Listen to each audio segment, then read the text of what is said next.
Good afternoon. We'll just give it a few moments for everybody to load into the webinar and then we will begin.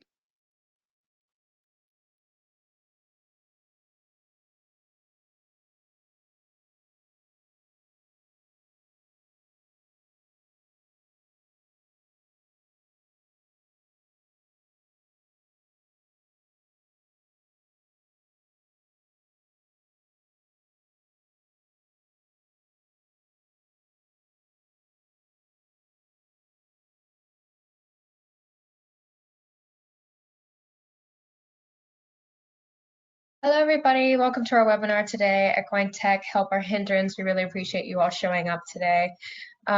Today's event is sponsored by ERA, and it's being run by the Equine Performance and Business Management undergraduate students at Riddle University College. We have a guest speaker today, David Marlin, who's going to be talking about a variety of different equine techs. Please feel free at any point in the webinar to leave us your questions, as we'll be having a Q&A session at the end. We'll be asking your questions to David. Again, thank you so much for coming, and I'm going to pass you over to Emma, who's going to be introducing David. Hi, I'm Emma. I hope you're all excited to start this webinar, but first I'll introduce David. So David got his PhD in 1989 from Loughborough University. He then started working for racehorse trainer Luca Comani in Newmarket from 1993 to 96. After that, he held the position of Senior Scientist and Head of Physiology at the Animal Health Trust. He has also been a consultant to the British Equestrian Federation since 1994 and is a member of their World-Class Performance Scientific Advisory Group. He has a strong interest in equine welfare and worked with World Horse Welfare, who is a charity that Riddle works with closely. He's involved in a large range of projects currently, including the impact of COVID on owners and horse welfare, protective boot testing, performance analysis, saddle tree design, and a large number of nutritional projects. He is also working with the FEI on the climate-related projects, including the Tokyo Olympics. He first started working with Riddle when a lecturer was looking at physiological demands of riding for a master's dissertation. He then lectured on a master's course for around 8 years when the course stopped.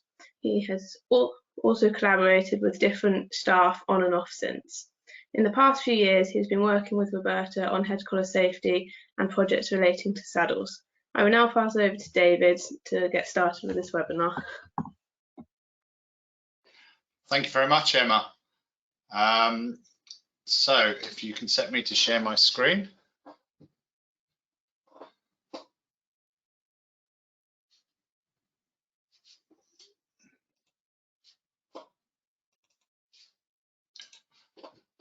Lovely. Okay, thank you very much.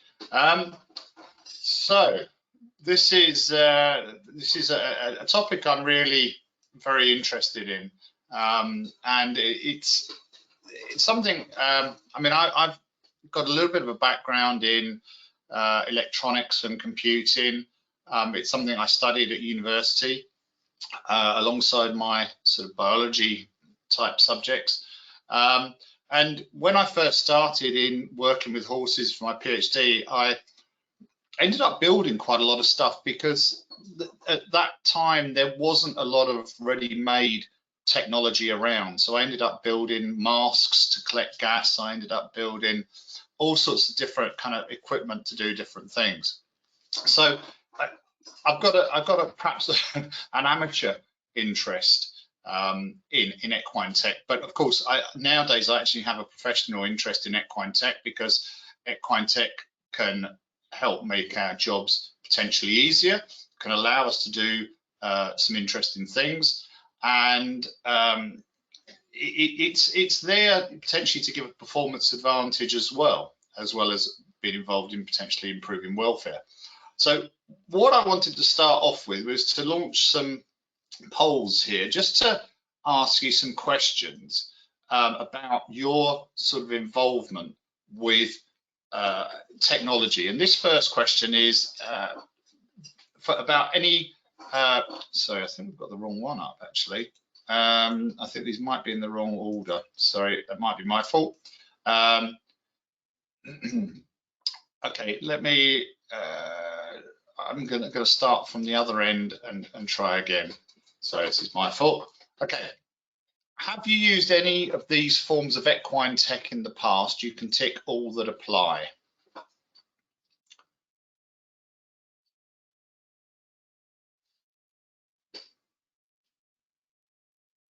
Okay, great. Looks like most of you have got the hang of the polls. We didn't actually do any showing you how to use them, so this is you're all doing incredibly well to be filling it in. So I'll just give you a few more seconds, and then I will. We've got about 70% of you have voted. A few more seconds. I'm going to close that one, and then I'm going to share the results with you. Okay, so you can see here that, and this is not surprising to me, 71% of you have had some experience with heart rate monitors. That's pretty common. Interesting that 37% of you have had experience with gait sensors and 41% with other types. Not so many of you have had experience with the comfort behavior type sensors. That's only 14%. Right, let's have another look at another poll here. For any of this tech that you might have used, are you still using it?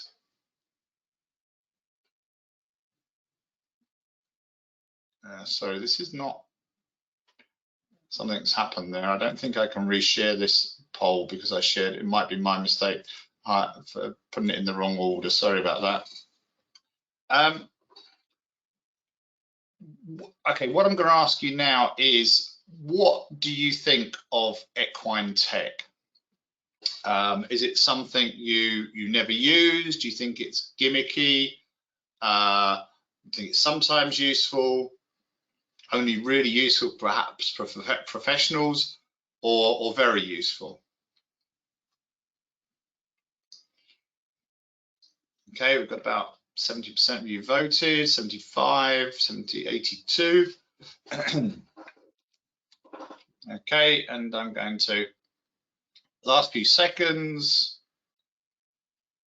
Okay, I'm going to share the results with you now. And that's interesting that 2/3 of you think it's sometimes useful, about 1/3 of you believe it's extremely useful, and very few of you actually are not users at all, which is that's much higher than I actually expected. So that's quite a useful insight for me. And my final poll really here before we start the presentation is about, if you could choose what area of equine tech you would like to see developed, which one would it be? So you can only pick one here.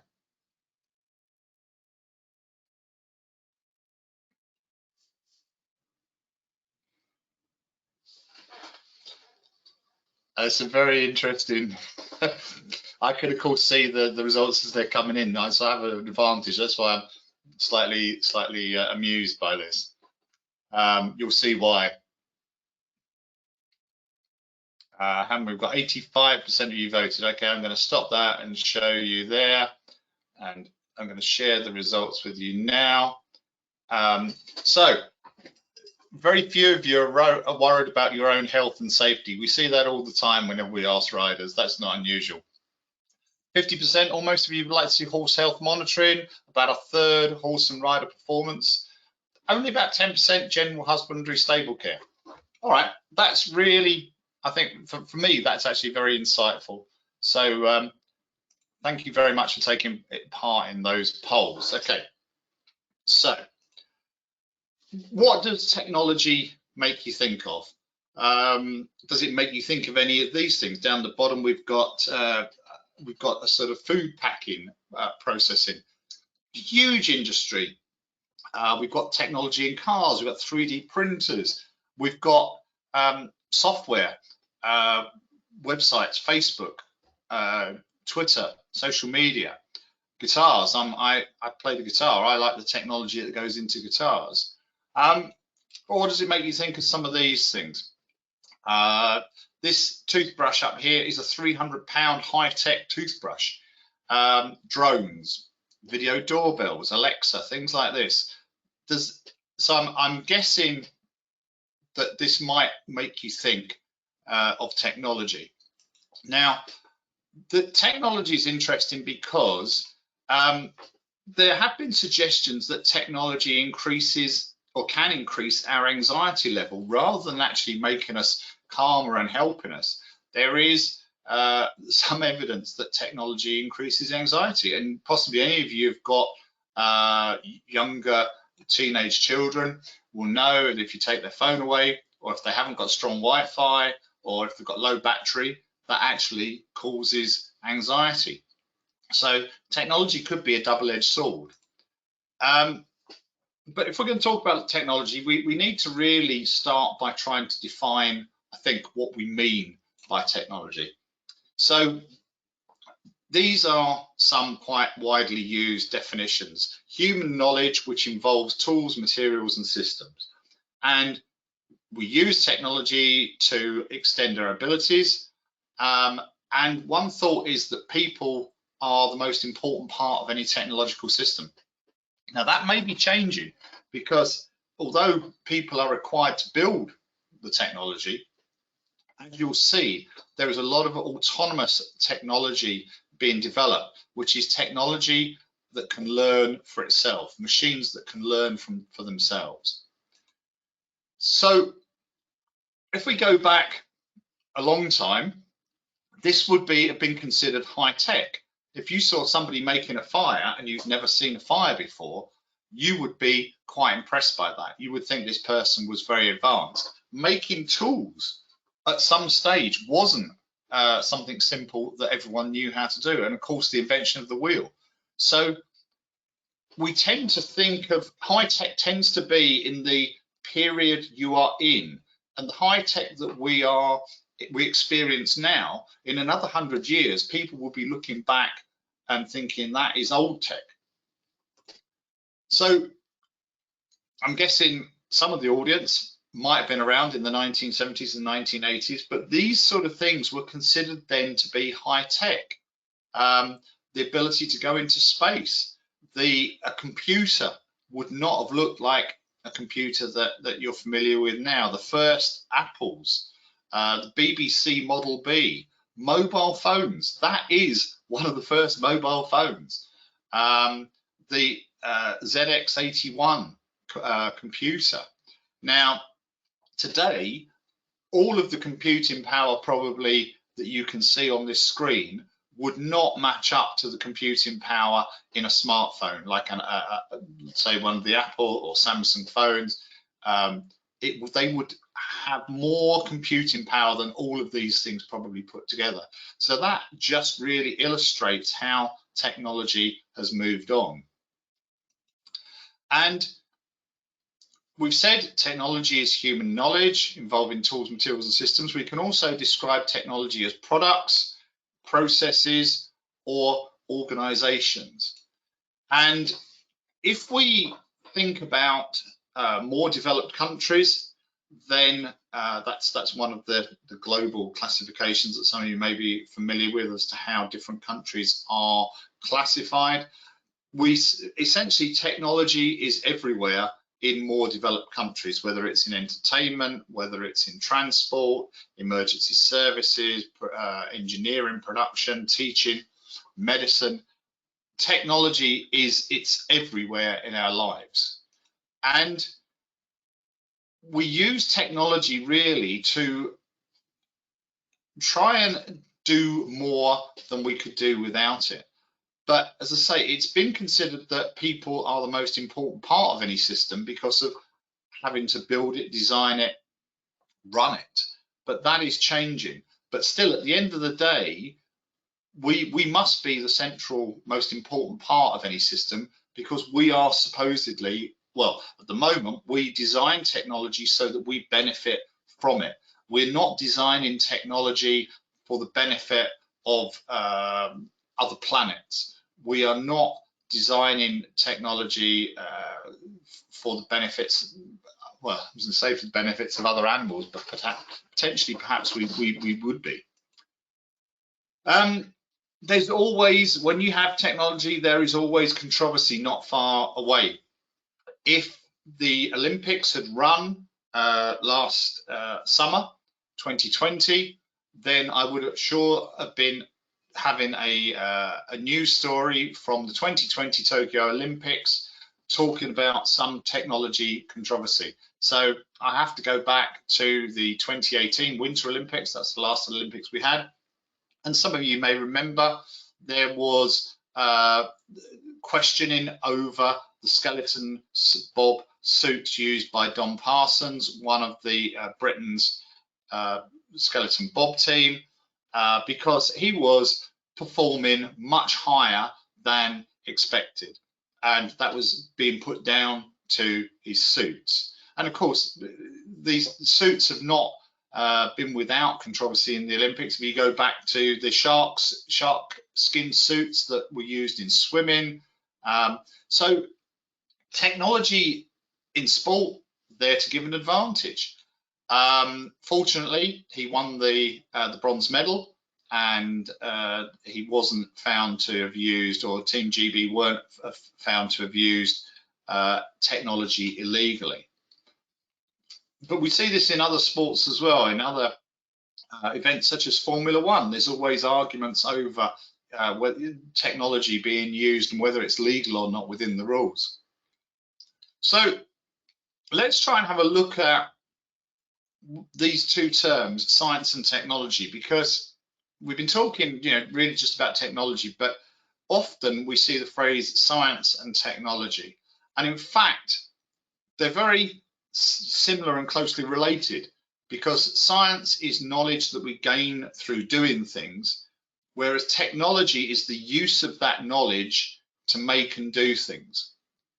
Now, they overlap in quite a major way, but there's also a third part that is missing from this, and you do see sometimes that this is referred to, and that is engineering, because the engineers are the people who actually make this all work. These are the people who build stuff. They may not be the people doing the experiments, they may not be the people coming up with the plans and the designs, but they're the people who actually make it something real. And excuse me, a nice example, I think, is how the interaction between science, technology, and engineering is the widespread production of antibiotics. So it came from scientific discoveries, but we know that that was only being produced on small scale. It was proven that antibiotics were useful, but the question is, well, how do you scale that up? So then we go to plans for systems and ideas about how you could make this work, and then we have the engineers who actually build those systems and sort out all the problems that occur between the design stage, the idea stage, and the actual physical making it work stage. And technology is a really complex area. There are so many different components to technology. It's a massively broad subject, but really it's what runs our planet. Technology is there in everything we do, from medicine to transport to food production, health, the whole lot. I guess the only, if you go hiking up on the moors with a map, well, the map was produced with technology. Even if you're not using a GPS locator or a smartphone to guide you, and you're using a map, then that map was produced using technology. So it's hard to kind of get away from technology completely. And we shouldn't always imagine that technology gets it right. Technology sometimes gets it wrong, and these have become less and less, but this is one of the Tesla early self-drive cars. A couple of years ago was involved in a crash. I think that was with a fire truck in the States. And we've seen this with the plane crashes with the computerized systems. I think that was Boeing. There can be faults in systems that lead to disastrous consequences. And, you know, we don't always have to have high-tech solutions. This is the high-tech hands-free solution. Okay, it's not that expensive, but you might envisage a much cheaper solution, which is a low-tech, low-cost solution. And sometimes we do forget that, you know, we don't always have to make things complicated. We should only make them complicated and expensive if they really are better and do something that we can't do, or we will talk about what technology should deliver if it's good technology. Good technology should allow us, there's 4 different components of which good technology should fulfill. And I'm going to try and show you some equine examples. So good technology should allow us to do something faster. So for an example of this, I thought of the poo picking machines, because it's not a job any of us like. I shouldn't think any of us enjoy.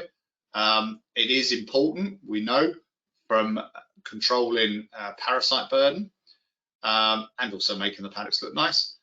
But there are machines that have been developed, and that's a type of technology that allows us to clear the paddocks much faster, possibly more enjoyably, but it's definitely faster, I would say, cleaning them this way than doing it manually, at least if you're on your own.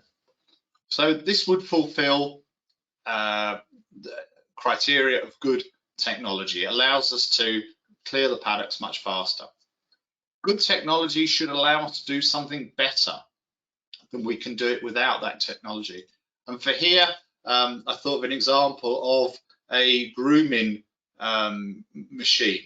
So potentially you could remove more hair, create less dust, you may also be able to do it faster, but you may also be able to remove much more dander and hair without having it going into the environment as well. So that would actually be better for the horse, better for the person to use a grooming vacuum. Do something safer. So good technology should make things safer for us. And of course, air jackets have become incredibly popular in the past, perhaps 20 years. And they should make riding safer. I'm not aware of any studies that actually have proven, but you know, that air jackets do reduce the risk of serious injury. It would be interesting to do some studies in that area. I don't know. It may have been done and I may have missed it.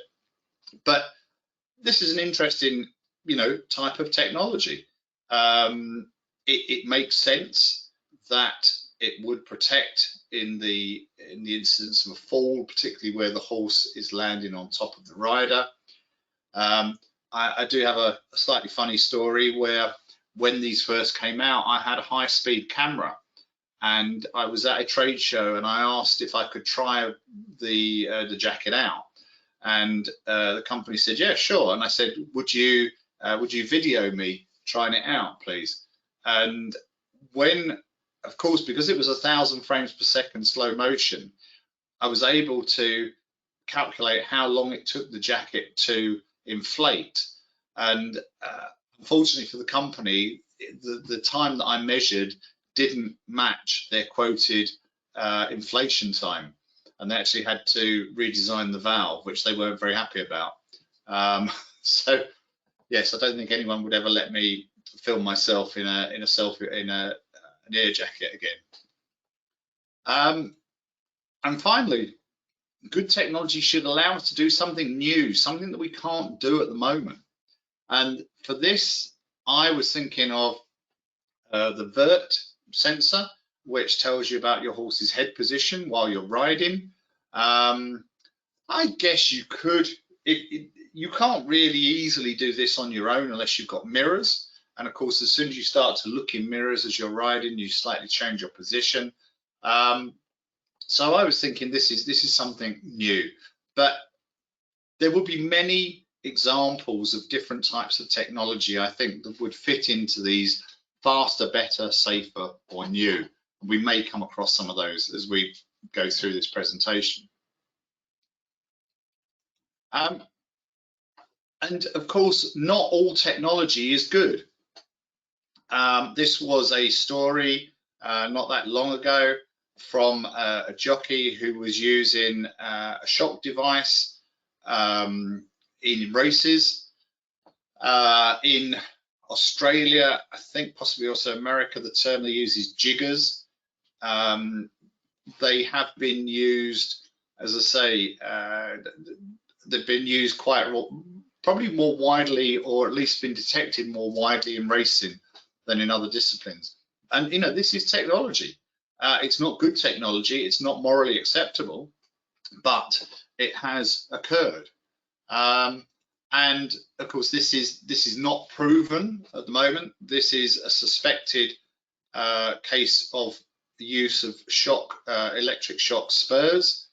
Now, what's interesting about this case is that the FEI suspended the rider pending an investigation, whereas normally riders are allowed to continue riding until the tribunal. So Andrew Cocker was kosher, however you pronounce this, was suspended by the FEI. I don't believe this case has been heard yet, but you know, he's certainly not the only person to have been doing this. And when there is money involved, you know, people will use anything to try and gain sometimes a competitive advantage. And Stephen Hawking, before he died, said that he was concerned about artificial intelligence. Now, artificial intelligence is something that we are going to be talking about in this presentation, because artificial intelligence is part of technology, and I'll show you some examples of where we have artificial intelligence being used within the horse industry, within the horse world. It's certainly not as well developed AI as it would be in other areas such as aviation or medicine. The horse world is a little bit behind in the use of AI, but as I say, I will try and show you where and how it's being used and where there is potential for it to be used a lot more. But as I say, I think Hawking was thinking, you know, that where we have almost, we're like at the level of Star Wars, where you have robots that have the ability to shoot and kill. You know, that's the kind of the doomsday scenario where the robots take over. Now, this kind of leads us on to another aspect of technology, and it's how is technology monitored or controlled.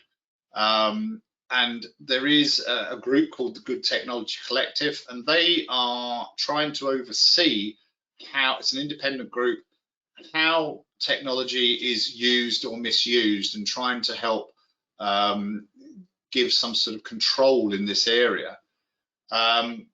So they are working in 4 sort of main areas, and these are all areas actually which certainly the first 2 should be of concern to everyone. You know, that artificial intelligence is used in an ethical way. And then the second is the issue of data privacy. And of course, we've become much more aware in the last perhaps 10, 15 years about, it's great, you know, using all this software, going on these apps, entering these competitions, but there seems to be, you know, everyone has our data. Everyone is holding data on us. And, you know, how that data is used is of great concern. So the technology can grab the data, the technology can also use that data. So it's important that we have groups like this who are independent, who are trying to oversee how technology is used.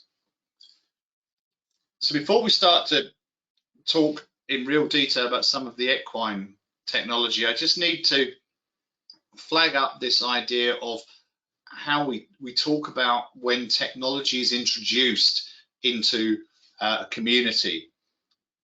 So we start off with when there's a new piece of technology, nobody's got it, except then a few innovators. And we've all got friends who are innovators. We've all got friends who were the first to have an Alexa, or were the first to have an electric car, or were the first to have, I don't know, an iPhone. So those are the people, well, they're the people who are sort of making the stuff. It's probably the early adopters really who are going to be our friends. The innovators are the ones who are making them and who nobody knows what they've got in their hand. The early adopters are say, the annoying friends who are always the first to get everything. And in this period, there's a big risk because we have what's called the chasm, where it can basically fall or it can carry on. And then we have sort of not very nicely named laggards. These are people who resist technology. These are people who still, for whatever reason, choose not to have, let's say, an iPhone, a smartphone. Other smartphones are available. So typically technology does follow this sort of path. We get to a point where as many people have it as don't have it. And then what we can also call these periods are emerging, growth, maturity, and decline. And this tends to apply to most types of technology. And in this period, what a lot of companies will do is launch a new version of a product because their sales are going down at this point. So an upgraded version with more features, or you get what is called redundancy, where this has been surpassed by something else now. That's why nobody else is buying this. This is why it's not still increasing. So just using the iPhone as a great example, the first iPhone, I can't remember when I first saw one of these. I can't remember who had one. It took me a few years to get an iPhone. I made a mistake of going, I think, with BlackBerry initially. But the first iPhone went through this cycle. And what Apple were very good at, as you all know, is as their sales were starting to drop of iPhone 1, they launched the iPhone 2. And then they launched the iPhone 3. And each time they're getting more and more people, recruiting more and more people into this. And it's tending to take off quicker as well, because more and more people know about it. So this is, from a technology point of view, from a commercial point of view, this is actually a very good strategy to adopt. And you can see how, if we go, these are Apple's sales from the start. Basically, nobody's got one. And then we get to about 2012, where there's a lot. And then we can see we get these sort of peaks after each launch, because this is now, everyone really wants one. So everyone's getting really excited when the new one comes out. So we have this process of evolution, and sometimes it can be that it's essentially the same thing. It's a smartphone, just the next one is better. Or sometimes it's actually changing in a way that it's more than that. It's a big jump from one device to the next. And we can think of that, again, phones and wireless technology is a great example of this. We started off with these phones that you could take around that weighed about 2-3 pounds and had, weighed a huge amount, huge battery, but all they did was make a phone call. Then we had texting and email and basic games. Then we had 3G, where you could watch video. Then 4G, which most of us now have, and now we're up at 5G, which allows us, almost the same computing power as we have at home.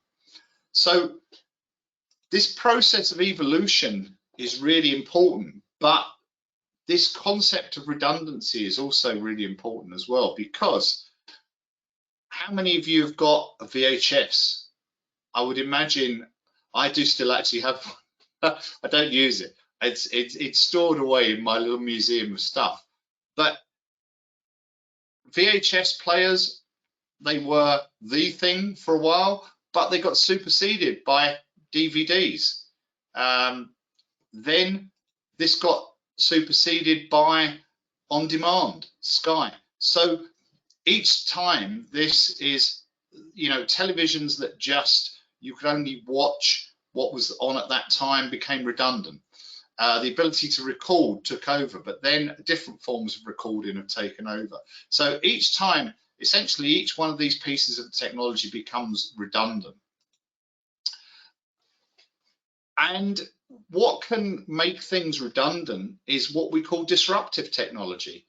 And disruptive technology is one that makes such a sudden change that it really shakes everything up, and that things are never the same again. And here's some examples I think you'll probably relate to. The computer was disruptive technology for the typewriter.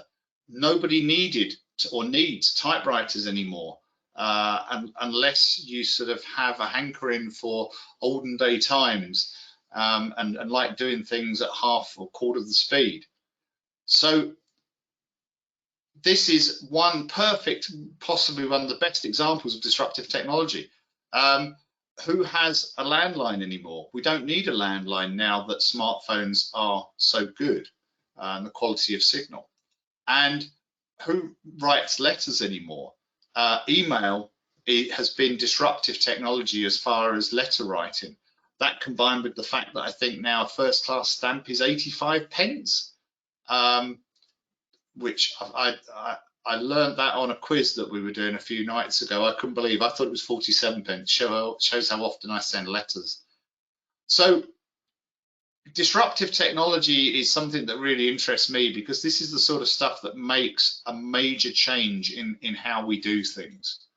And there has been some great disruptive technology in the horse world. Some of you may have seen this. It's a couple of years old now, but this is a robotic CT imaging system that was installed at the New Bolton Center at University of Pennsylvania.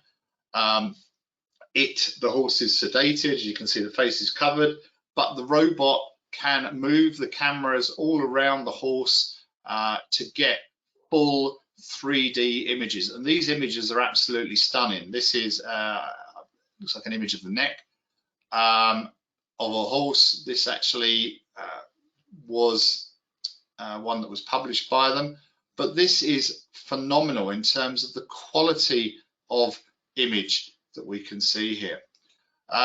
What we might also call another type of disruptive technology is the training system.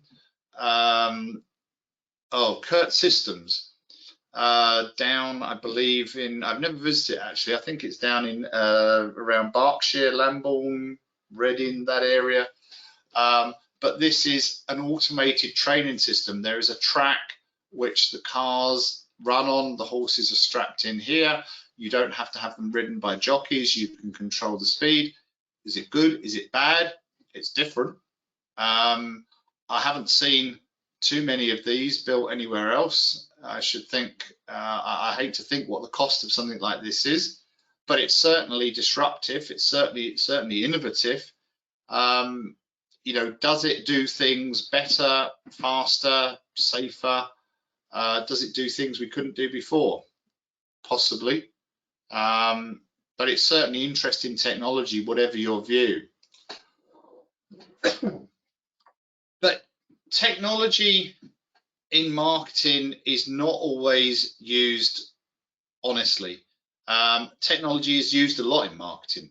You'll all have seen thermal imaging used, for example, and the implication or the presentation here would be that less heat is better. So this saddle is better than this one. But what's missing here is any temperature scale, and that's often something we see, unfortunately, that companies forget to include the temperature scale. So you don't know if you're comparing apples with apples.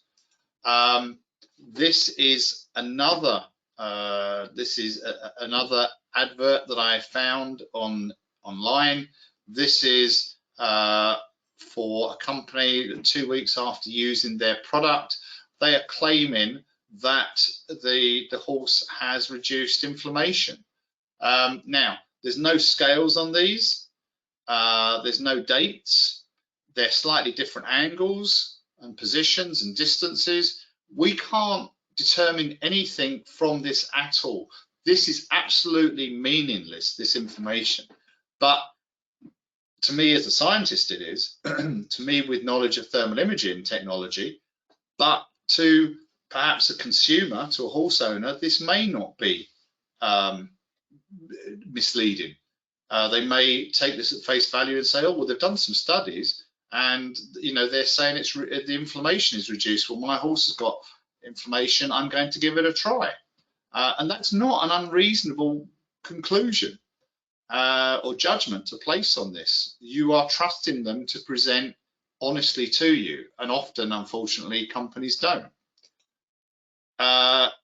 Here's another example of the misuse of thermal imaging. Lovely graphics, but here they are showing you that the temperature is high, and then they're saying with this now something on the leg, it's much lower, and that's good.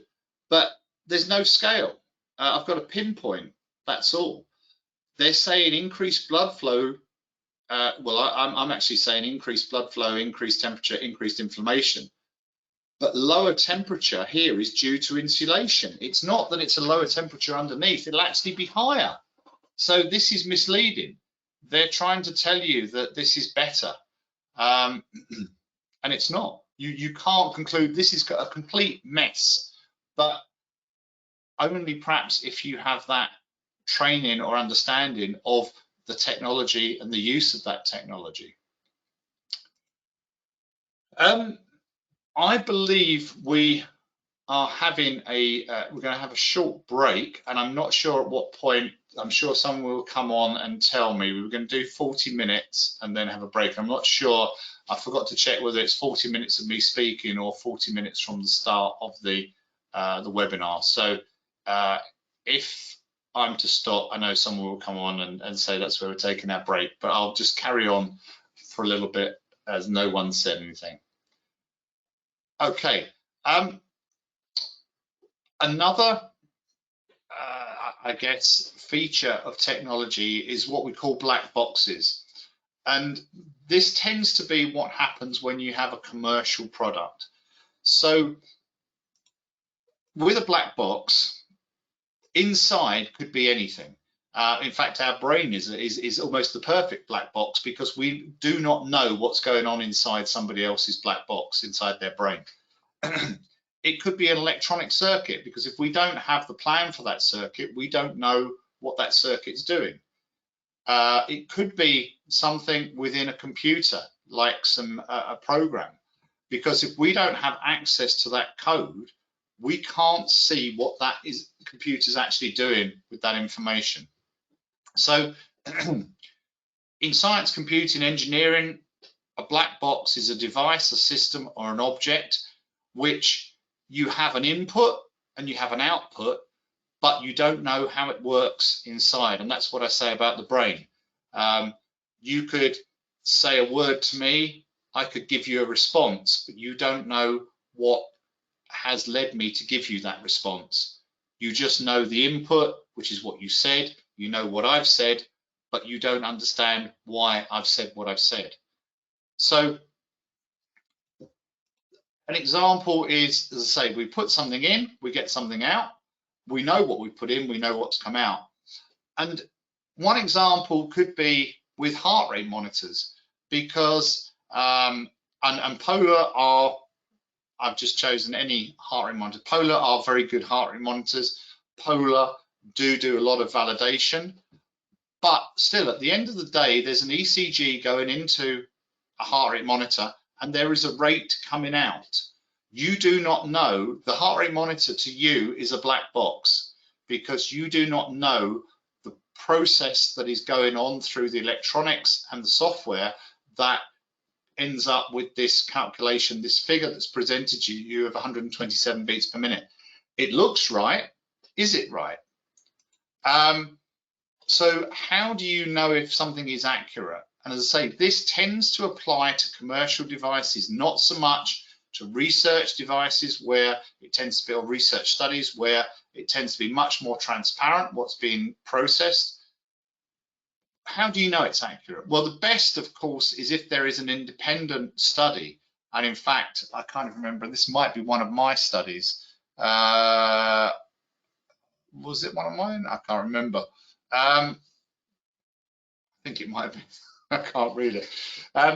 But a paper that is published that validates the output against a gold standard. In this case, it would be an ECG. Possibly observation in use. If it gives the right sort of values, then you may get some confidence in its use and its accuracy. And then you have data that the manufacturer provides, showing you, well, these are the tests we did, and this is how it compared to a gold standard. This is the accuracy. So we have, as I say, those different levels of, I guess, confidence being given to us. The problem is the manufacturer doesn't really want to tell you how their device works, because that is their intellectual property. That's their technology, that is their IP, and they don't want to give that away to other companies. Of course, it can be protected in different ways, such as through patents, which we're going to talk briefly about at the end, in case any of you on this webinar are budding entrepreneurs. But this black box is a little bit of an issue, because often we don't have the independent studies, often we don't have the manufacturer's data, often we only have the company's marketing that says, yes, this, of course it does what it does, but we don't necessarily have any surety of that. And with technology, we kind of probably tend to think of our data going one way. We don't necessarily always tend to think of a two-way process when it comes to what we do with, for example, data on our phones. But of course, it's become very clear that there are things being done with our data, and this isn't conspiracy theory. This is out there. There was a good documentary, I think. It was out a few years ago. I watched it again last year, with lots of people who've worked for Google and Apple and Facebook, Twitter, very high up senior people talking about, concerns over the use of data. And, a perfect example is, most of us probably use Facebook, and we get it for free. Brilliant. It's a fantastic thing. We can keep in touch with everyone around the world, post pictures of our cats. We get it for free. Actually, it's not free, because Facebook used that data to target advertising at you, or they sell that data to other people. You've signed a disclaimer to allow them to do that. So there is a price to pay. And the classic saying, who nobody's ever really sure who this can be attributed to, but there's no such thing as a free lunch. So you might want to be suspicious of free apps or free technology, because, does anyone really make stuff and give it away for nothing with no benefit? There's usually going to be some reason why something's free. They say, don't look a gift horse in the mouth. Well, there's no such thing as a free lunch. Okay, I think we must be now up to the point where we're going to take a break. Is that correct? I'm looking at 10:02. I think I've been speaking for 40 minutes. Hello? Dave, you go until for another 5 minutes and then we'll break at 5:02, if that's all right with you. Oh, okay. No problem at all. No problem. All right. I'm watching the clock. Okay. In terms of the kind of free lunch idea, I just wanted to draw parallels between two different technologies that are out there. They appear to be very similar, and but I wonder if they have a slightly different purpose. One is the Orskana device, which is attached to a rug. It can be attached to a fly sheet, but it needs to be a sheet or a rug of some kind. And this gives you information on your horse's comfort underneath. So if you put too many rugs on for the temperature outside, then the Orskana app on your phone will tell you that your horse is uncomfortable. And it does that by looking at temperature and humidity under the rug. Actually, Lorna Cameron at Sparshot College and her student Ella Bartlett and I did some research on this, looking at the validation of the accuracy of the device, and it's pretty good. It was better than we could do by feeling under the rugs by hand. It was able to detect the increase in moisture under the rug way before we could actually say that horse seems to be getting a bit warm and sweating underneath the rug. It also actually tells you about the horse's behavior in the study. It's able to differentiate between when the horse is standing quietly, when the horse is moving around the stable, or when the horse is lying down. And this sort of information can be quite useful. It's certainly useful from the perspective of research, but it also has potential in terms of health and welfare and disease. So, for example, we know that when horses become ill, they may change their activity in the stable. For example, if a horse is in pain, for example, from colic, the horse may well be more active in the stable. So this looks at basic indicators of activity behavior and also thermal comfort. This one, the horsepower, is essentially more to look at just really focused on the level of rugging for the horse and doesn't do the behavior aspect. So when you look to see if you want to get one of these, this one's quite attractive because it's free it was free when you purchased a rug. Whereas the Orskana, you had to pay the £90 for the privilege of having one of these. So very different in terms of how these are being marketed, how these are being sold or distributed. Now, again, the difference here is that the Orskana is very much a purpose-designed sensor. The horsepower appears, as far as I could see when I last looked at this, to be using a mass-produced off-the-shelf sensor, and that is probably why they were able to be able to give these away free. They're around, if you buy if you buy between 10 and 99, you buy them for $6. If you buy more than 100, you get them for $5.50. But essentially all they are is a Bluetooth temperature and humidity sensor. Again, nothing wrong with that. It's just that, again, these are different approaches to a similar solution, if you like. But what's interesting is, and again, this comes back to the no such thing as a free lunch, when you register, because you have to set up an account and you register the app, the device on your phone, Orskana asks for a fairly limited amount of information. The horsepower asks you to enter quite a lot of information. And similarly, when asking about your horse, Orskana doesn't actually ask a lot. Horsepower, that requested quite a lot of information. And so really you have to start thinking, well, I pay £90 for this one, but I don't have to give very much information.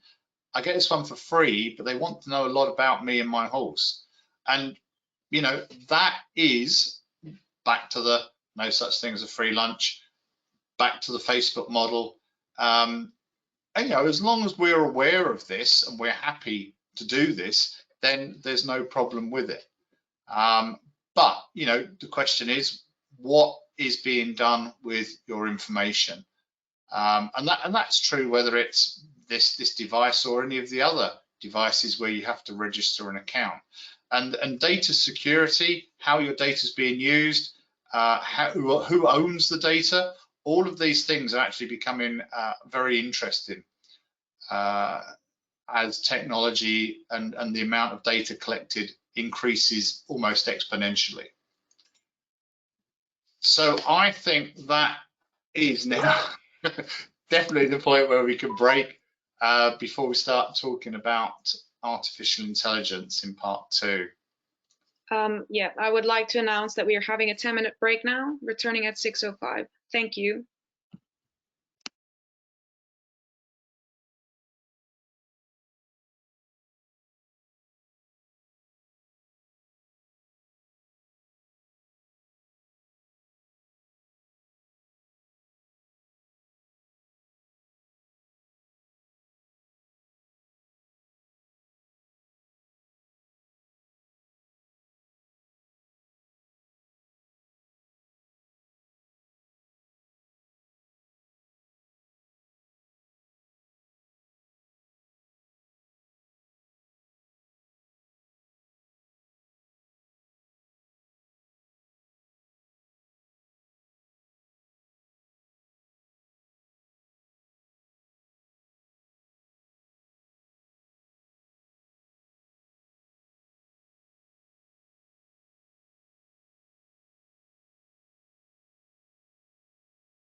Okay. Welcome back, everyone. David will now be resuming his talk, and after we will have a Q&A, so please send in any questions you may have. Thanks so much, Nadine. Okay, so this is really where we get into some interesting technology. And I said at the start that the horse world's probably been a little bit slow in this area, but there are some really interesting sensors and systems out there that people have been starting to develop, and I've been fortunate enough to work with some of these systems. But we're not talking artificial insemination here, we're talking artificial intelligence when I say AI. And essentially, AI is one definition, technology that enables a computer to think or act in a more human way. And effectively, we're talking something that resembles human intelligence, but it's a machine that's exhibiting this. And some of the terms that you'll hear in this are machine learning. This all is something that would come under artificial intelligence. Deep learning, neural networks. These are all terms sort of in this area of artificial intelligence. Now, I'm by no means an expert in AI. I've been involved in a few projects, but it is something that really interests me. It's not something I massively understand, if I'm being totally honest. Well, I understand the output. I'm not so clear on some of the processes of how it's actually programmed. But essentially, if we think of the global area as being artificial intelligence, and within that we have a lower level, or actually a higher level, actually, is machine learning. Then we have what's called deep learning, and then we have these neural networks. And some people put neural networks with deep learning as part of neural networks. There's some disagreement and debate as to how these last two interact. But if we look at each of these levels, artificial intelligence is where a computer can mimic human behavior, but it can't go beyond what it's been programmed with. It can only work within the program. It can't actually learn anything and develop new ways to respond. This is where this next level of artificial intelligence, which is where machines or sensors that improve as they get more experience. Now, this does require the sensor or the system to be trained, but then it can actually adapt and improve its response based on getting more and more experience. And essentially, when we get to deep learning, we're talking about machines that can potentially train themselves. So this is where it gets really interesting. Very little human involvement. And neural networks are computer systems, not surprisingly, that mimic the way the human brain works. Now, to try and give you an example of artificial intelligence and then compare this to the much higher level of deep learning, if we start with a horse and we extract those features that would help us to decide if something is a horse or not. Now, that actually may not be as easy as you think. And I wish I'd done a poll on this or asked people to send in their ideas. What do you think are the features that make a horse a horse? Now, these are the ones that I came up with. 4 legs. Large eyes. The horse has I think the largest eyes of any land mammal.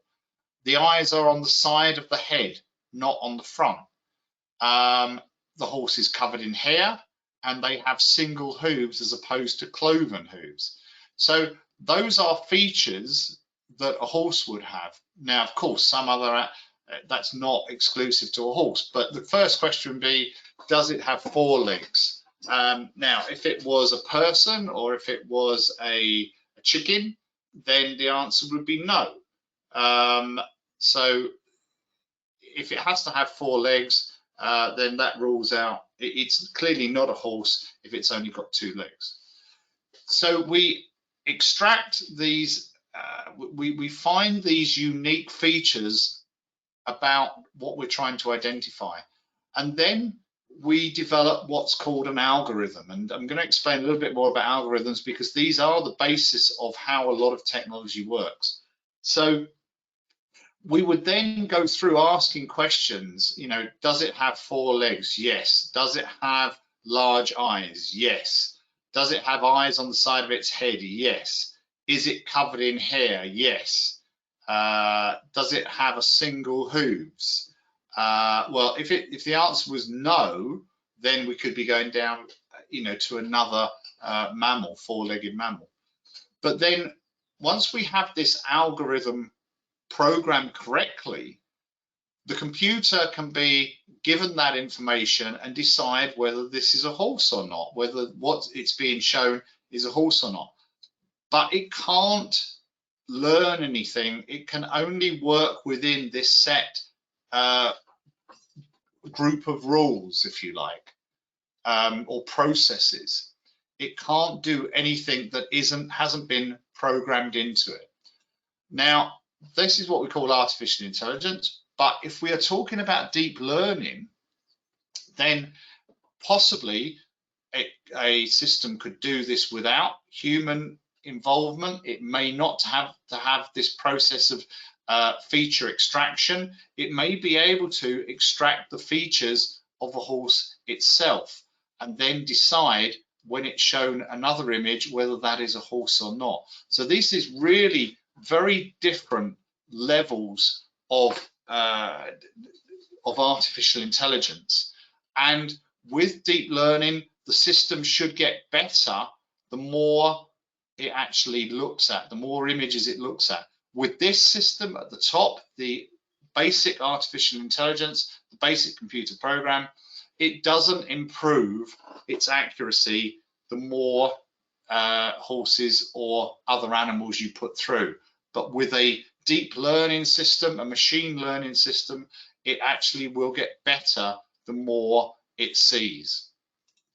Now, we might start, some of us might remember all the news when a computer called Deep Blue from IBM was the first computer to win a game of chess against a reigning world champion, and that was back in 1996. Now look at the size of this. Your smartphone could do this now. Your smartphone could run a chess program that would beat a world champion. It's got the power that was in these massive banks of computers. And I mentioned this concept of algorithms, and algorithms start to sound mathematical and scary, but actually they're not. Algorithms are just a finite, which means fixed. It's either 10 or 20 or 30. It's a set of rules that are in a defined order. So a recipe is the classic example of an algorithm, and I quite fancied this one actually, so I put the link up here if any of you fancy trying that one. Linguine with avocado, tomato and lime. Nice simple one, but this is the algorithm. We call it the method, the recipe, but it's an algorithm. It tells you how to make this, and it tells you what to do in what order. It's a set of rules. Now, a really simple example that hopefully you can relate to with horses is if I want to write an algorithm to help decide whether I should put a rug on my horse today, I start off with this question. Should I put a rug on my horse today? And then I need what's called a decision box. So my decision box is going to be, is it below 5 degrees centigrade? Yes. Then I'm going to say, okay, put a rug on. No, don't put a rug on. This is a really simple algorithm. But of course, there's only limited one option. There's one question and 2 options. You can either say, answer, is it below 5? Or is it, if it's yes, then put a rug on. If it's no, don't put a rug on. And that is fixed. There's no way we can change this. The computer doesn't get better at this advice. if it does it 1,000 times or once, it gives the same advice based on this same set of rules. Now, so this is a normal program, 2 options, yes or no. When we start to go into machine learning, the computer can learn either from examples that we show it, or from data that we load up, or from experience of actually running this multiple times. And what it might do is say, well, I think the computer thinks that whether it is raining or not has an important aspect on the decision to put a rug on. The computer might decide after, if it's a deep learning computer, after running 5,000 horses, that actually it should be 7 degrees centigrade, which is the cutoff. Or the computer might decide the age of horse is important. So this is the real difference between a computer, a machine, a system, technology that is fixed, or technology that is actually adaptive. And before I talk about some horse world examples, AI has been incredibly important. Machine learning has been incredibly important in cancer diagnosis, because, as you may know, pathologists are trained to look at slides and spot certain features of cells which are abnormal and likely suggestive of cancer.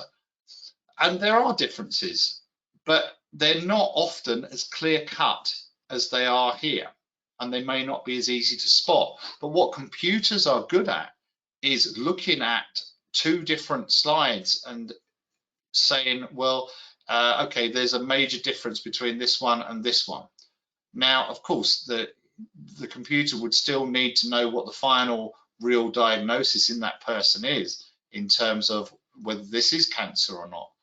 But the machine has the ability to learn and get better at recognizing cancerous cells the more cells it sees, because no 2 cells really are alike. And this is where machine learning really comes into its own, where you don't have a fixed set of rules, if you like.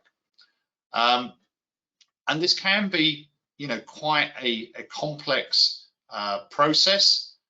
But as I say, artificial intelligence is being used more and more. And there's a really good article in Nature about from last year about how artificial intelligence is improving cancer diagnostics. And remember, to be good technology, what does it have to do? Well, it has to be able to do it better, faster, safer, or to do something new that we can't do. And probably here, doing it better and doing it faster is likely to be the key. I don't think safety comes into this. Possibly doing, something different in terms of identifying new forms of cancer might be something that AI could do in this field. So how recent is this? When did this first start? Well, if we look at a search of papers published in AI or machine learning and cancer diagnosis, this is something that really started to take off, started to go sort of exponential, perhaps around 2000, been increasing very rapidly in the past sort of 10 years. In 20, I think this is, we've got 17, 18, 19, 20, 20, this is here. In 2019, there are almost 6,000, papers published on this topic of trying to diagnose cancer with machine learning. And AI and machine learning are present in everyday life, whether you recognize it or not. This is a type of technology that is becoming ubiquitous. We know that Netflix looks at how long we watch films, what type of films we watch, when we watch them. All of those things are being captured, and that's then used to suggest films that you might like. Self-driving cars, planes, Amazon, Facebook, Google Maps, Waze, weather prediction, passport, e-gates, all use AI and machine learning, so that they are becoming Alexa, that they are adaptive, they learn. Even simple software, dictation software, Dragon dictation software learns to recognize your voice and become more accurate the more that you use it. And I said this a little bit disappointing that we don't have a huge amount of AI papers on horses yet. The first one here, let's see, was 2002 in lameness detection, interestingly enough. Christian PM, he was Christian in Zurich or Bern, I can't remember. Christian is in Europe. He's a really good biomechanics, equine biomechanics expert, but that was 2002 using sort of AI machine learning to try and diagnose lameness. Breed identification, a couple of papers from Eastern Europe on that. ECG analysis fairly recently. I think that's from Gunther van Loon's group in Belgium. 2016, a paper on diagnosing diseases in horses based on using AI and machine learning. This is a kind of very sort of niche one. This is using inertial measurement units. I don't know, some of you may have seen these. I've got one here. I can't see my camera, that's why I'm just waving it about randomly in front of you. This is an IMU, an inertial measurement unit, accelerometer. Some of you may have seen, we use these a lot in research for quantifying motion. If I strap it to my wrist and then move my arm, I can gain a lot of information about where my wrist is in space and how fast it's moving. But what has been tricky is to calculate the speed of a horse from these types of units. And this paper, published just last year, presents a technique using AI and machine learning to where they believe that they can accurately estimate speed, which means, and in fact, these sort of algorithms are already present in things like your smartphones. Of course, your smartphone contains gyroscopes and accelerometers and has a huge potential to measure lots of things. But this is about trying to get very accurate measurements of speed. An interesting one here, looking at predicting survival and the need for surgery in colic. One of the things in colic is you obviously don't want to undertake unnecessary surgery. Surgery in itself is a risk, but at the same time, you don't want to delay surgery if the horse is very much a surgical candidate. So this was a paper looking at the use of AI in that. Tracking motion of the horse in the stable from video, tracking the movement of free-ranging horses and detecting gaits. All of these are using this type of technology, and you can see here below the search terms that I used and the way that that was used. That can often be very important to the type of information you can find. Of course, if you put in just AI, you will get a lot of papers on artificial insemination. And the problem is with this type of search, you also get a lot of irrelevant papers as well. So I think I got about 500-600 papers with this search term. So these were the only sort of 1, 2, 3, 4, 5, 6, 7, 8, 9 papers that I managed to pull, 10 papers I managed to pull out on the use of this in horses. So we are probably a little bit of a way behind compared with some other areas such as human medicine, such as airlines, such as Amazon and Facebook. In the horse world, we are quite a bit of a way behind. Surprisingly, there are a lot, or perhaps not surprisingly, there are a lot more papers that have been published looking at using neural networks to predict horse racing results. I think there are around, I found around 30 or 40 different papers or publications or patents using, this is one from, I can't remember the year, 1996, I think this was the earliest one I could find.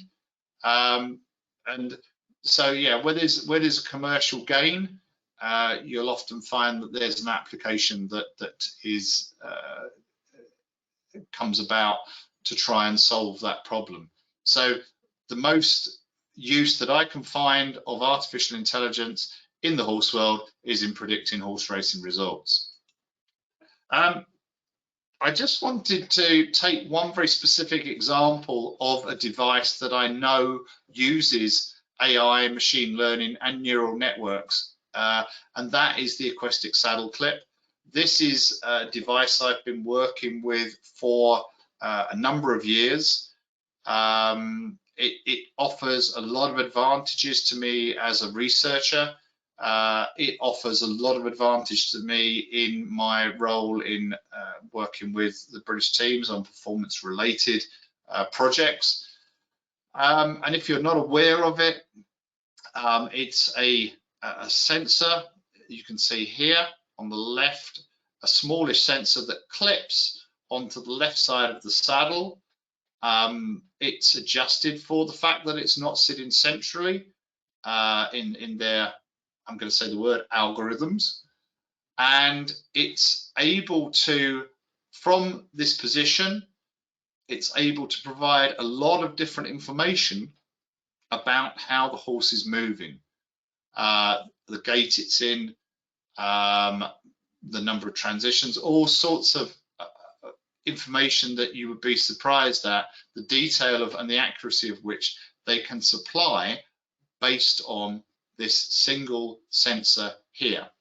And this is a sensor that learns how your horse moves. So the more you use it, initially at least, the more accurately the data becomes. We used it at the Ready Steady Tokyo test events in Tokyo in 2019.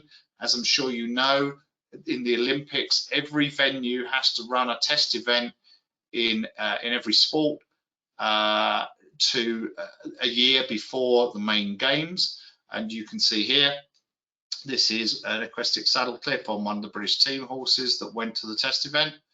And I wasn't interested in looking at the individual horses, particularly here. I was looking at overall the horses that went, and we used the saddle clips to try and characterize the amount and type of training the different teams were using.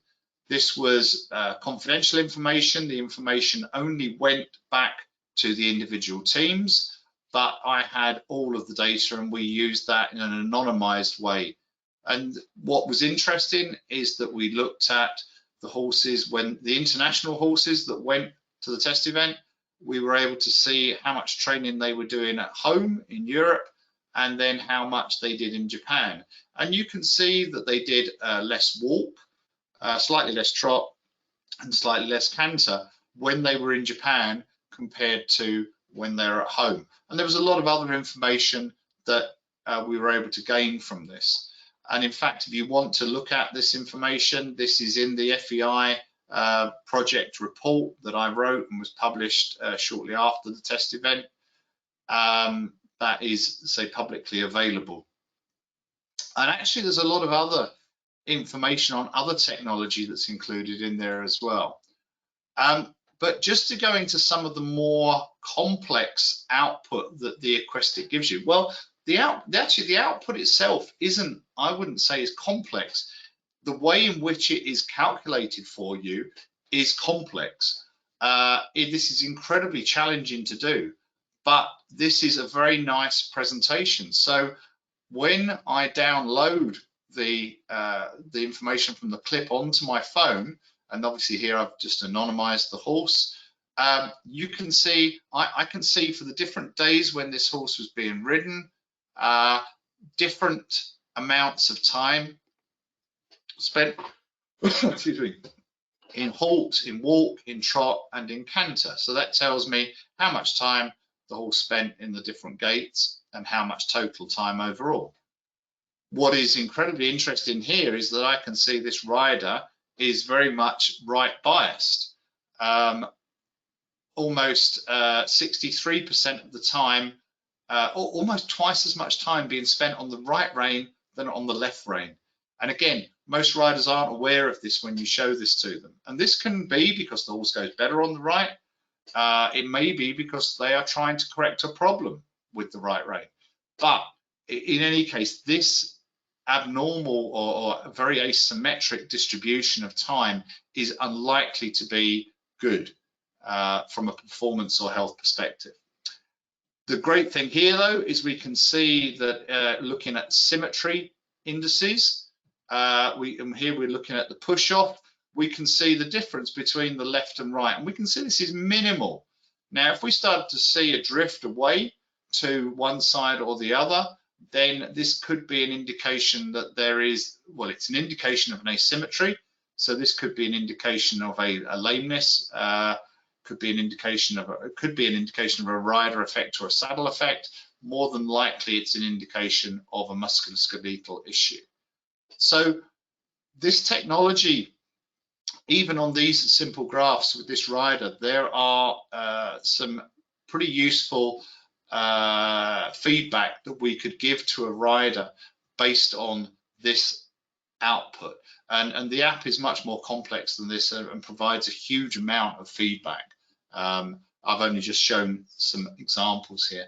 But as I say, this is a system that is using machine learning and neural networks. And when you use it initially, the accuracy will start to improve the more that you use it.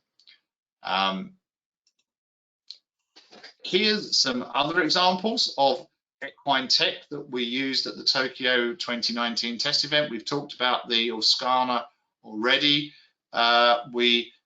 This is a device, Epona Biotech, which is a constant under the tail temperature monitor, which is a good indicator of core temperature. Particularly, we're interested in the use of this during travel because of the risk of shipping fever, pleuropneumonia with long distance travel. We use the Equimet system by Arionio, which gives you stride frequency, stride length, speed, and heart rate.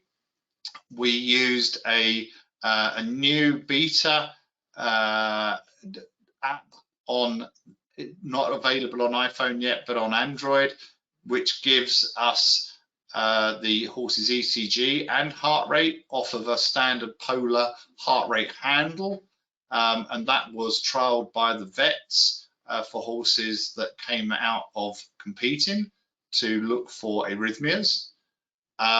This is not particularly exciting tech, but these data loggers and miniature weather stations are incredibly important for us in assessing the conditions. And we also used thermal imaging, another type of technology.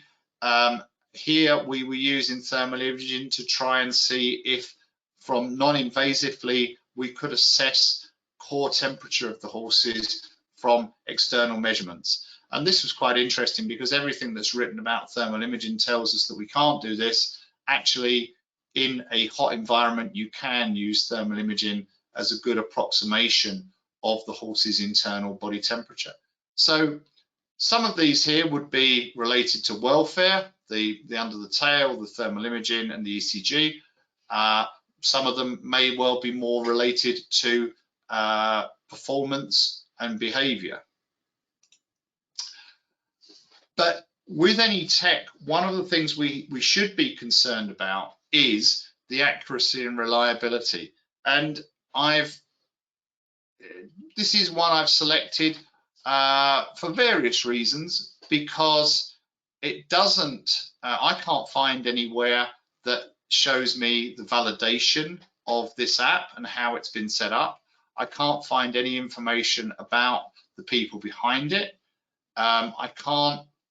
So for me, I'm would be slightly concerned about using this just because for myself, I don't have enough faith in this. You know, I'd like to see a little bit more information about how it's been how it's been developed, how it's been tested, and how accurate it is. And you know, the company is quite good. They put up quite a significant disclaimer. But of course, the danger is how many owners or people using this app would read the disclaimer. You know, and if used and if this is accurate, this could be great or may be great. But if it's used and it's not accurate, is it misleading horse owners? So we've talked about all this different type of tech. There's all these companies out there selling lots of different types of tech. There's companies using technology not necessarily in a way we would support in marketing, but not necessarily marketing fairly and transparently. Well, if it comes down to it being safe for you to use as a user, then this is a trading standards issue. If the device has caused you injury, then it's trading standards. So for example, if your air jacket caused injury to you, you would go to trading standards. If your I don't know, if your hay steamer electrocuted you, you would go to trading standards. If your falling alarm didn't work, well, then that probably brings us on to the ASA, because if the company claims the falling alarm is 99.999% accurate or 100% accurate, and it didn't work, then you may well be able to complain to the ASA about that. If a device claims to be accurate for characterizing gait, and you can see it's not, ASA.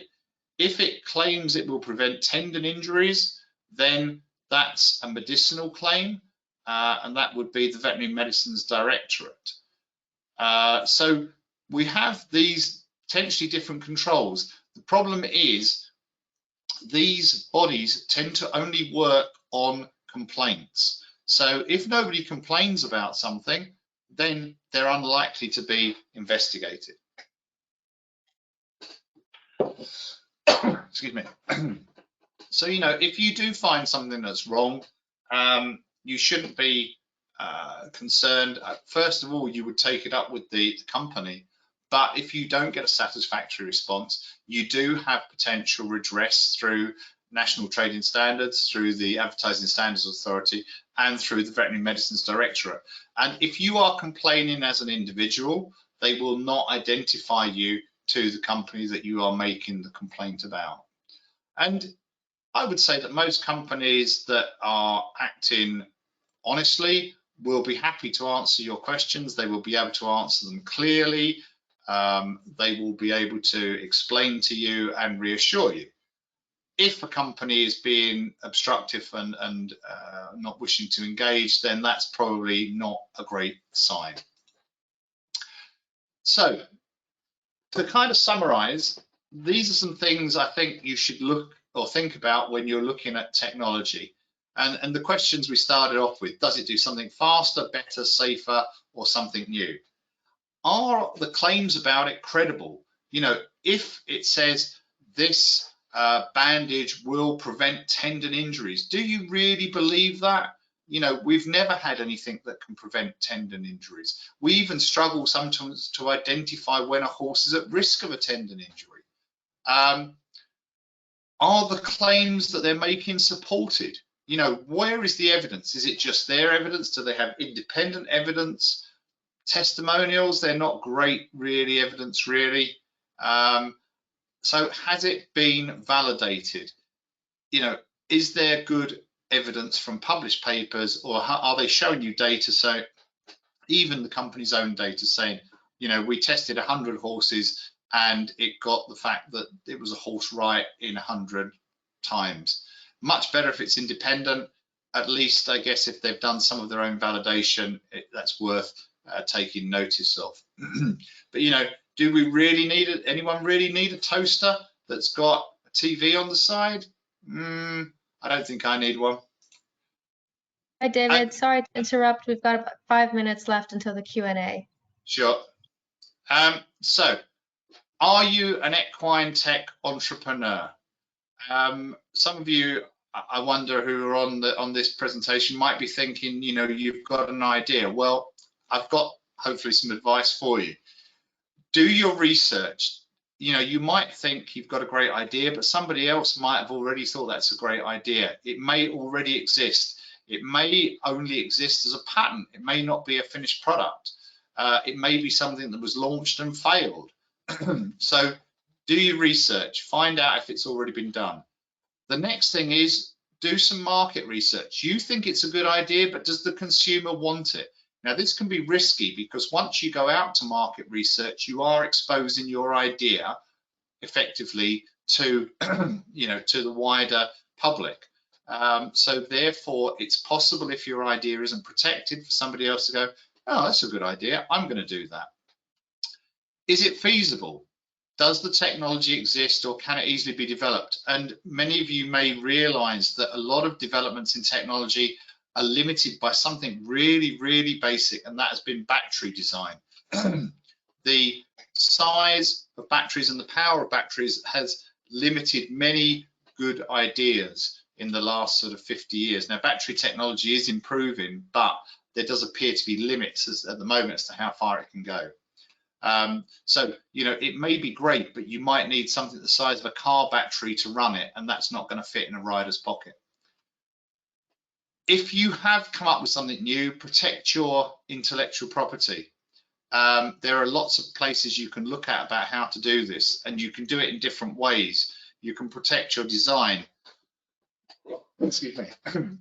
You can trademark things, you can copyright things. I've left patenting to the end because patenting is incredibly expensive. It doesn't last forever, but if you have got a really good idea, then it's probably worth looking at whether you can patent it.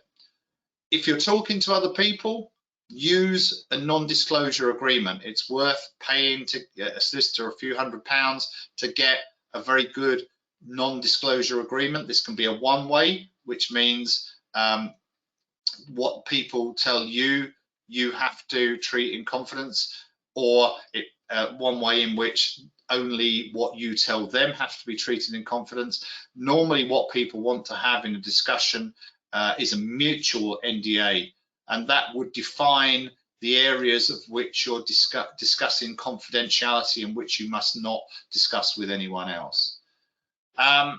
And again, a very difficult decision in being an entrepreneur is, do you partner with somebody who's got the skills, maybe the finance and the expertise, or do you go it alone?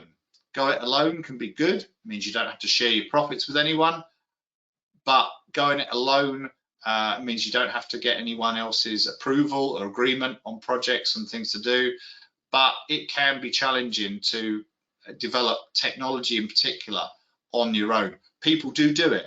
There are people out there doing it and doing it very well, but it is very challenging.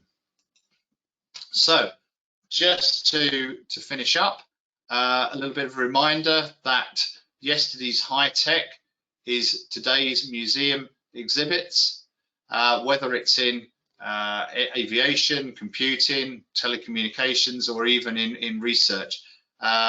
This is something that was developed in the Czech Republic by a guy called Jaroslav Hanek, one of the first systems for collecting breath from horses to measure oxygen uptake during ridden exercise.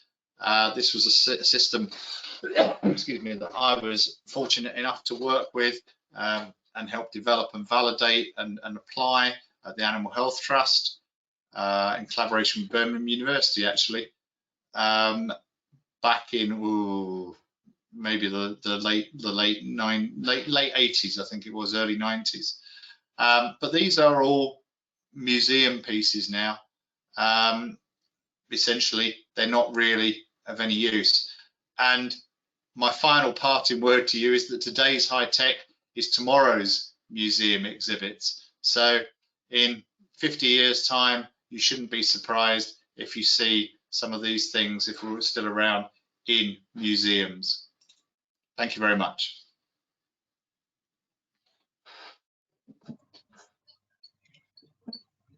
Thank you so much, David. So we've come to the end of the webinar. Right now we're in the Q&A session. So we're going to be asking some of the questions that you've sent us throughout the webinar to David. The first one we've got is, in your opinion, would the effectiveness of certain types of tech outweigh how morally correct it is? That's an interesting question. I guess I wonder if this is directed at performance enhancement. Would that be your understanding, do you think?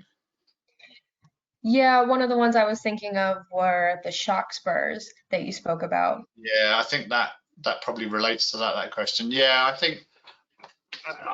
think there is good technology and there is questionable technology. I mean, gene doping is a type of technology, and cloning is a type of technology, and some of these, we don't feel are morally correct necessarily. Some people maybe think they are. I mean, as a scientist, cloned horses would be extremely interesting to have a herd of cloned horses to try and reduce that biologic variation we see, which is, for some studies, is just crippling, that we have so much difference between individuals. But I think, yeah, I think technology is potentially, it's there to be abused, and there will be always people who will abuse it for financial gain. Is almost usually the either status or financial gain. So using things to cheat. Of course, one of our most famous examples of somebody cheating to gain financially, excuse me, was on Who Wants to Be a Millionaire, and that was pretty much a fairly low tech cheating using I think mobile phones and coughing. So yeah, I think we have to keep an eye on technology, and we have to decide whether it's in the best interest of the horse or not. Okay, thank you. We have a question from Josephina. How do you think we can improve existing equine technologies and their marketing? Oh,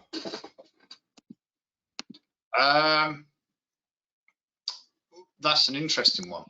So at the moment there is a big European project being planned. My European collaborators are kind enough to still allow me to take part in European projects, even though we're not in Europe anymore. And we've been talking about this very issue, in that we want to monitor lots of horses long term for this particular project, looking at injury.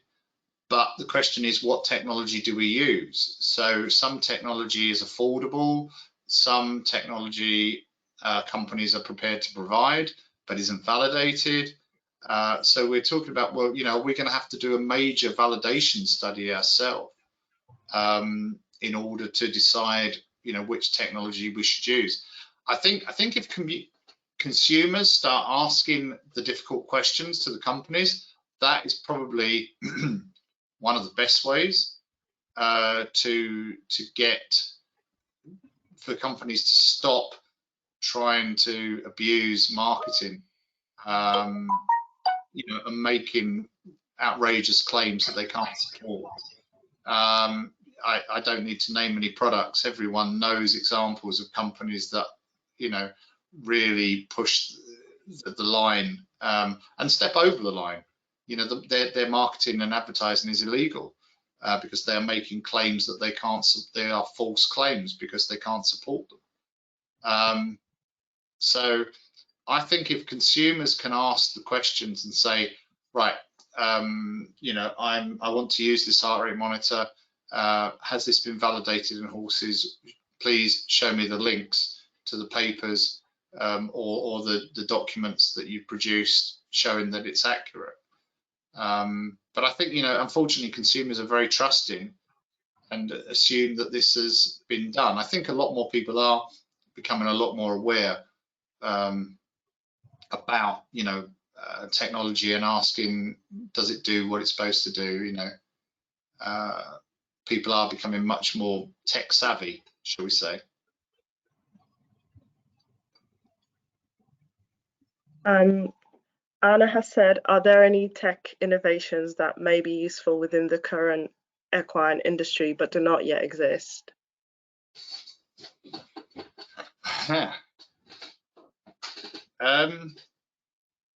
Well, the sort of thing I'm interested in would be cough monitors. I would be really interested in, because cough is a clinical sign of respiratory disease in horses, but cough in horses is fairly, shall we say, chaotic or erratic.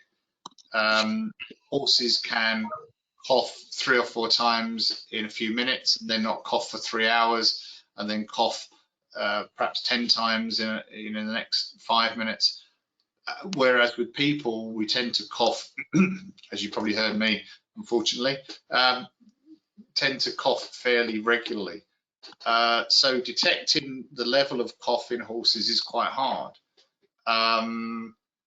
So that would be quite useful for diagnosis. I think in head shaking, Dr. Kirsty Pickles and I have been looking at ways to technology that we can use to quantify the frequency and severity of head shaking episodes, and actually to actually classify it as head shaking. Because at the moment, the only sure way to really confirm head shaking is to look at a video or to see the horse. There are questions that can be asked that increase your certainty increase your confidence in making a diagnosis of head shaking. But when horses are treated, it can be very difficult to determine whether their head shaking severity or frequency is decreased. So objective methods for disease, I think. And yeah, it's quite hard to know what some of these are. I think automatic pain recognition would be nice. There's a researcher in Sweden, Pia Hasbro, who is one of the sort of like leading experts on pain.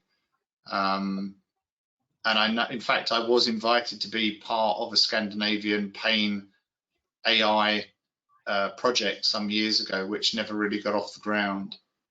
So I think pain recognition would be good. But then again, we have the danger that we mustn't rely too much on technology and forget the basic skills. And you know, if we rely solely on technology, we perhaps make the risk of making mistakes.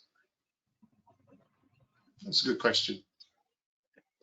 Another question is, what has been the most useful piece of tech that you've either used or seen in the equine industry, and would you consider it easily accessible to the public? I'd probably have to say the heart rate monitor. For me, the heart rate monitor as an aid to training, injury detection, behavior, either the heart rate monitor or the ECG for me. I guess it's been around a long time, and I've probably got more experience with heart rate monitors with anything else.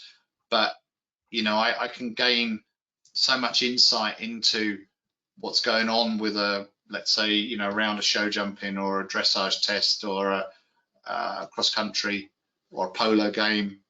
You know, looking at, and again, I wouldn't use it just in isolation. I'd want to know something about the age of the horse, what type of training it's been doing, what level it's competing at, injury history, what it's fed, you know, how it's been trained the week before, how it was warmed up. I'd like to, having context is really important. But I'd have to say the heart rate monitor.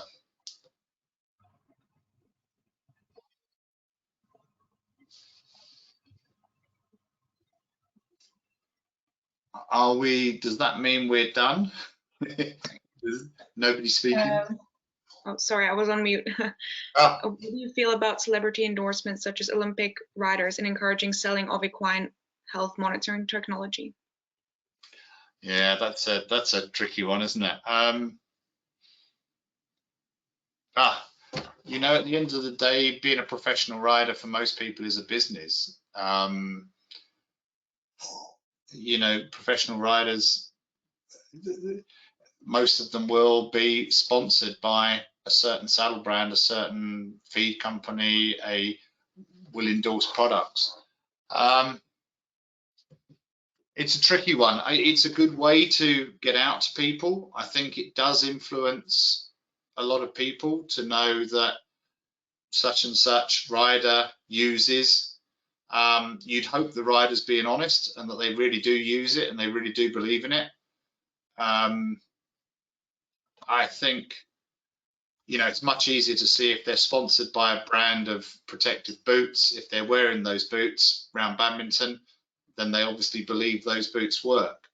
But I think it's you're the kind of celebrity influencer generation, aren't you?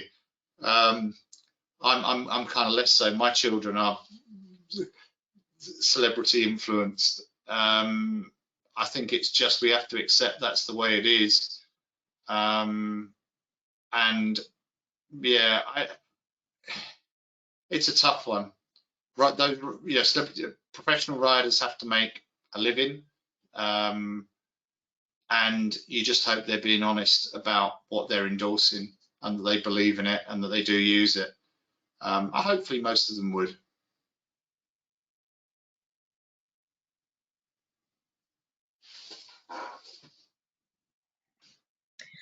Well, I think that's all the time we have for questions. You're on mute, Nadine. Again, on behalf of all of us, we would like to extend our thanks for everyone who signed up and stayed till the end of our webinar. We really appreciate the time you've taken out of your days to be here. Before we close, we will be sharing a video from our sponsor, ERA, and we've included a link to our feedback form in the chat, and it would be really grateful if you could complete it for us. Thank you and have a nice evening. David, sorry, just quickly, the brand of the tail thermometer, can you just repeat that, please? It's Epona Biotech. If you Perfect. were to look in the FEI test event report, it will be in there. Or if anyone's still stuck, I can post a link to their website. Thank you. Okay.